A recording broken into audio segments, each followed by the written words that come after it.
யாழில் இடைத்தங்கல் முகாம்களுக்கு விஜயம் செய்த மனித உரிமைகள் ஆணைக்குழு. பாலத்தின் மீதோ அல்லது சாலையின் மீதோ ஹெலியை தரையிறக்க முடியவில்லை, விமானி கருத்து. 1.8 மில்லியன் யூரோ அவசர நிதி உதவி வழங்கியுள்ள ஐரோப்பிய ஒன்றியம். இலங்கைக்கு புவிநடுக்கம் வருவது சாத்தியமா? வெளியான தகவல். கொழும்பு வெள்ளத்தில் மூழ்க காரணம் இதுதான், அம்பலப்படுத்திய பிரதமர் ஹருணி அமரசூரிய. யாழில் பாதிக்கப்பட்டோருக்கான கொடுப்பனவு வங்கிகளுக்கு விடுக்கப்பட்டுள்ள உத்தரவு. நாயாறு படகு சேவை தற்காலிகமாக நிறுத்தம். அழிவினால் ஏற்பட்ட இழப்புகளை அரசாங்கம் முறையாக மதிப்பீடு செய்ய வேண்டும், சம்பிக்க ரணவக்க. மக்களின் வாழ்க்கையை மீட்டெடுப்பதற்கான பணிகள் நடைபெற்று வருகின்றன, அமைச்சர் நலிந்த ஜெயதிச.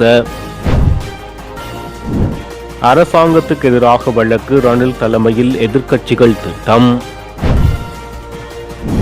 தன்னிமுறிப்பு குளத்தின் கீழ்ப்பகுதியில் உள்ள விவசாயிகளுக்கு அவசர அறிவிப்பு.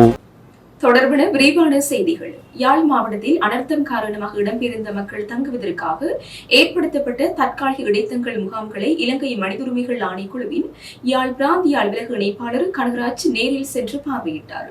சாவகச்சேரி பகுதியில் 6 இடைத்தங்கல் முகாம்களை நேரில் சென்று பார்வையிட்டதுடன் அங்கு வாழ்கின்ற மக்களின் உணவு மற்றும் சுகாதார மேம்பாடுகள் குறித்து ஆராயப்பட்டது.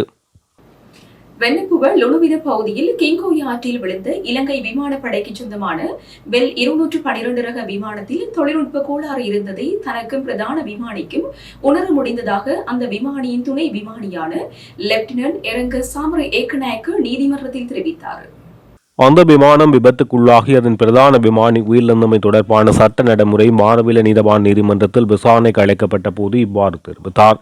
வெள்ளத்தால் பாதிக்கப்பட்டவர்களுக்கு நிவாரணம் வழங்குவதற்காக இலங்கை விமானப்படையின் பெல் 212 ரக ஹெலிகாப்டர் ஒன்றில் செயல்பாடுகள் மேற்கொள்ளப்பட்டுக் கொண்டிருந்த போது கடந்த நவம்பர் 30 வெண்ணப்புவ லுணுவில பகுதியில் கிங் ஓயாவில் வீழ்ந்து விபத்துக்குள்ளானது. இந்த விபத்தில் பிரதான விமானியான விங் கமாண்டர் 41 வயதுடைய நிர்மல் செம்பலாப்பட்டிய உயிரிழந்தார். அப்போது நீதிமன்றத்தில் சாட்சியம் அளித்த விபத்துக்குள்ளான ஹெலிகாப்டரின் துணை விமானி லெப்டினன்ட் எரங்க சாமர ஏக்கநாயக்க இவ்வாறு தெரிவித்துள்ளார். இலங்கை விமானப்படையின் உத்தரவுக்கமைய பாதிக்கப்பட்டவர்களுக்கு உலர் உணவு பொதிகளை வழங்க கடந்த 30 மாலை 5 மணியளவில் கட்டுநாயக்க விமானப்படை தளத்திலிருந்து நாங்கள் பெல் 212 ஹெலிகாப்டரில் புறப்பட்டோம். வெண்ணப்புவுக்கு மேல் வானத்திலிருந்து விமானம் சற்று கீழே இறக்கப்பட்ட போதும் கிங்ஓயா பாலத்தின் மீதும் அதை சுற்றியிருந்த மக்கள் கைகளை அசைத்து உதவி கூறினர். பாலத்தின் மீதோ அல்லது சாலையின் மீதோ கெலியை தரையிறக்க முடியவில்லை. இதற்கு காரணம் பாலத்தில் அதிகமானோர் இருந்ததும் அதன் அருகே உயர் அழுத்த மின்கம்பிகள் இருந்ததுமாகும். இருப்பினும் கைகளை அசைத்த மக்களுக்கு உலருணவு பொட்டலங்களை வழங்க விடுவித்தோம். அந்த நிலையில் பொருத்தமான இடத்தில் விமானத்தை தரையிறக்க முயன்ற போது அதில் தொழில்நுட்ப கோளாறு இருப்பதாக பிரதான விமானி நிர்மல் செம்பலாப்பட்டியவுக்கும் எனக்கும் அந்த இடத்தில் தோன்றியது. விபத்தில் இன்று பொருத்தமான இடத்தில் தரையிறக்க முயற்சிக்கும் போது பிரதான விமானி விமானத்தை திருப்பிய உடனேயே அது திடீரென கிங்கோயாவில் வீழ்ந்தது. பெரும் முயற்சியுடன் வெளியே வந்த நானும் மற்ற 3 விமானப்படை வீரர்களும் உள்ளே சிக்கியிருந்த பிரதான விமானியின் இடுப்பு பட்டியை அகற்றி அவரை விரைவாக மாரவில வைத்தியசாலைக்கு அனுப்பி வைத்தோம் என சாட்சியம் அளித்தார். சமர்ப்பிக்கப்பட்ட சாட்சியங்களை கருத்தில் கொண்ட மாரவில நீதவான் திணிந்து சமரசிங்க விசாரணைகள் மேலும் முறைப்படுத்துமாறு அறிவுறுத்தியுள்ளார். மேலும் விசாரணைகளின் முன்னேற்றத்தை கேட்டறிய வழக்கை மீண்டும் விசாரணைக்கு அழைக்கவும் உத்தரவு பிறப்பித்தார். வவுனியா வடக்கு பகுதியில் தற்போது மிக அதிகமான மழை வீழ்ச்சி பதிவாகியுள்ளது. இன்றிரவு மேலும் பலத்த மழை பெய்யும் வாய்ப்புள்ளதால் குருவிச்சி ஆற்றுப் பகுதியில் வெள்ளம் உருவாகும் அபாயம் உள்ளதாக எச்சரிக்கை விடுக்கப்பட்டுள்ளது. எனவே பண்டாரவன்னி பகுதியில் வசிக்கும் மக்கள் நிலைமையை கவனமாக கண்காணிக்க வேண்டும். வெள்ள அபாய மட்டத்துக்கு உயர்ந்தால் தயவு செய்து உடனடியாக கருவேலக்கண்டல் பாடசாலைக்கு பாதுகாப்பாக இடம்பெயருங்கள். மாவட்ட அனர்த்த முகாமைத்துவ ஒருங்கிணைப்பு பிரிவு மாவட்ட செயலகம் முல்லைத்தீவினூடாக இந்த அறிவிப்புகள் விடுக்கப்பட்டது. தன்னிமுறைப்பு குளத்தின் நீர்மட்டம் தொடர்ச்சியாக அதிகரித்து வருவதால் தற்போதைய நிலைமையை கருத்தில் கொண்டு வான்கதவுகளை திறக்க வேண்டிய நிலை உருவாகியுள்ளது. தன்னிமுறிப்பு குளத்தின் நீர்மட்டம் தொடர்ச்சியாக அதிகரித்து வருவதனால் தற்போதைய மழை நிலைமையை கருத்தில் கொண்டு வான்கதவுகளை திறக்க வேண்டிய நிலை உருவாகியுள்ளது.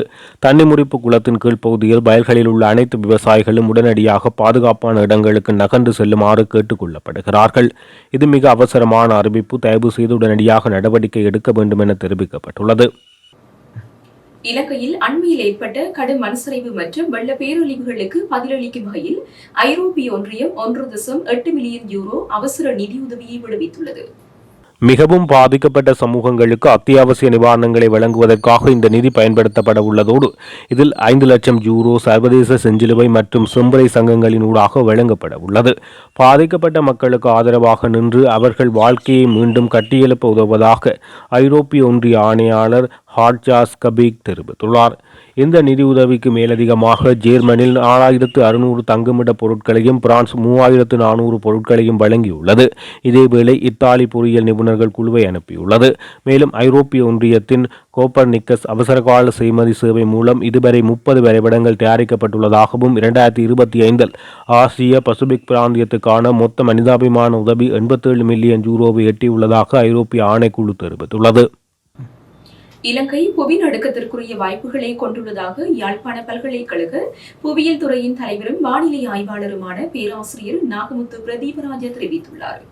இது தொடர்பில் அவர் மேலும் தெரிவிக்கையில், புவிநடுக்கம் சார் நினைவுகளை எதிர்வு கூற முடியாது. ஆனால் மண் சரிவு, சூறாவளி மற்றும் புயல் அனர்த்தங்களை போன்று என்று ஒரு நாள் புவிநடுக்கம் ஏற்பட வாய்ப்புள்ளது. உதாரணமாக, கடந்த கால தரவுகளின் அடிப்படையில் கொழும்பு துறைமுகத்தில் அண்மித்த பகுதிகளில் ஏற்பட்ட நிலநடுக்கம் காரணமாக 2000க்கும் மேற்பட்டோர் இழந்திருப்பதுடன் 100க்கும் மேற்பட்ட வீடுகள் பாதிப்படைந்துள்ளன. அத்தோடு இதற்கான எழுத்துப்பூர்வமான வரலாற்று ஆவணங்கள் இருப்பதுடன் ஆய்வுக் கட்டுரைகள் இது தொடர்பில் எடுத்துக்காட்டியுள்ளது. இத்துடன் இலங்கைக்கு அண்மித்ததாகவும் சிறிய சிறிய புவிநடுக்கங்கள் பதிவு செய்யப்பட்டுள்ளன. இதன் அடிப்படையில் இன்று ஒரு நாள் இந்த அதிர்வுகள் பெரிய அனர்த்தமாக மாறலாம். ஆகவே இதற்கும் நாம் தயாராக இருக்க வேண்டும் என அவர் தெரிவித்துள்ளார். மேலும் தற்போது நாட்டில் நிலவும் காலநிலை, நாட்டின் புயலின் தாக்கம் மற்றும் மக்கள் எடுக்க வேண்டிய பாதுகாப்பு நடவடிக்கைகள், தற்காப்பு நடவடிக்கைகள் என்பனவற்றில் தொடர்பிலும் நாங்கள் ஆயுத்தமாக இருக்க வேண்டும் என அவர் தெரிவித்துள்ளார். கொழும்பு மாவட்டத்தில் தனிப்பட்ட அரசியல் தேவைகளுக்காக மேற்கொள்ளப்பட்ட அத்துமீறிய கட்டுமானங்களே கொழும்பு நகரம் வெள்ளத்தில் மூழ்குவதற்கு பிரதான காரணம் என்று பிரதமர் ஹரிணி அமரசூரிய தெரிவித்துள்ளார். கொழும்பு மாவட்ட அனர்த்த முகாமைத்துவ குழு கூட்டத்தில் கலந்து கொண்ட போது அவர் இதனை தெரிவித்துள்ளார்.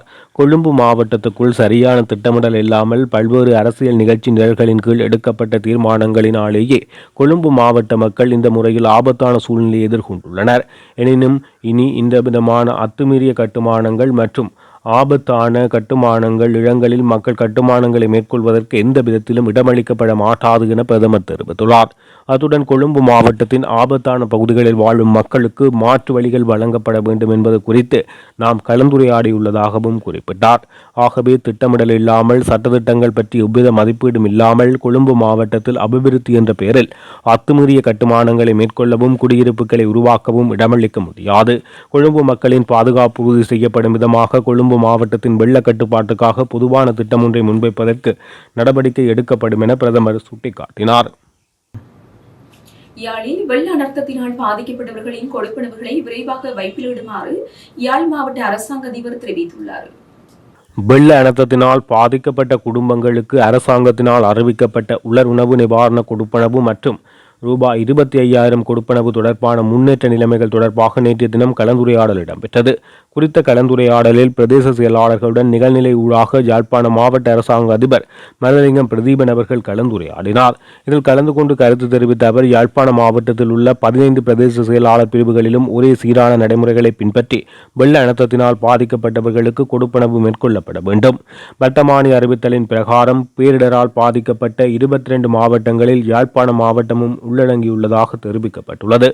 தேசிய அனர்த்த நிவாரண சேவைகள் நிலையத்தின் சுற்றறிக்கை மற்றும் வரவு செலவு திட்ட சுற்றறிக்கை 8/2025 என்பனவற்றின் பிரகாரம் வெள்ளத்தினால் பாதிக்கப்பட்ட மக்களுக்கான கொடுப்பனவுகளை வழங்குவதற்கு போதுமான அறிவுறுத்தல்கள் வழங்கப்பட்டுள்ளன. அவற்றின் பிரகாரம் கொடுப்பனவினை வழங்குதல் குறித்த கடிதங்கள் மற்றும் சுற்றறிக்கை அமைய கிராம மட்ட உத்தியோகத்தர்கள் மூலம் உரிய படிவத்தினை நிரப்பி பாதிக்கப்பட்டவர்களுக்கு கொடுப்பனவை வழங்குவதற்கு கிராம மட்ட அலுவலர்களோ பிரதேச செயலாளர்களோ கால நீடிப்பினை மேற்கொள்ள வேண்டியதில்லை. வீட்டுரிமை இல்லாதவர்களுக்கும் தற்போது வசிக்கும் பிரிவுகளுக்குரிய குடும்ப பதிவு அட்டை இல்லாதவர்களுக்கும் கிராம மட்ட உத்தியோகத்தர்களின் பொருத்தமான உறுதிப்படுத்தலுடன் கொடுப்பனவு வழங்கலாம். வெள்ள அனர்த்தத்தால் பாதிக்கப்பட்டவர்களுக்கு ரூபாய் 25,000 கொடுப்பனவு மற்றும் உலருணவுகள் வழங்குதல். தெரிவு செய்யப்பட்டவர்களின் முதலாம் கட்ட பெயர் பட்டியல் நாளை முதல் காட்சிப்படுத்த நடவடிக்கை எடுக்கப்பட வேண்டும் என தெரிவிக்கப்பட்டுள்ளது.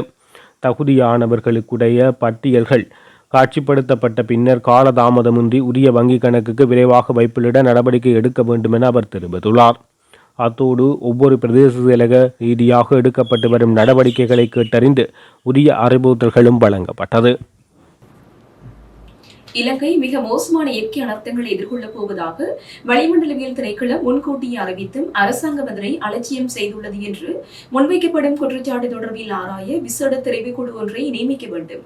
அக்குழுவின் தலைமைத்துவத்தை எதிர்க்கட்சிக்கு வழங்க வேண்டும் என்று ஐக்கிய குடியரசு முன்னணியின் தலைவரும் முன்னாள் பாராளுமன்ற உறுப்பினருமான பாட்டலி சம்பிக்க ரணவக்க தெரிவித்தார்.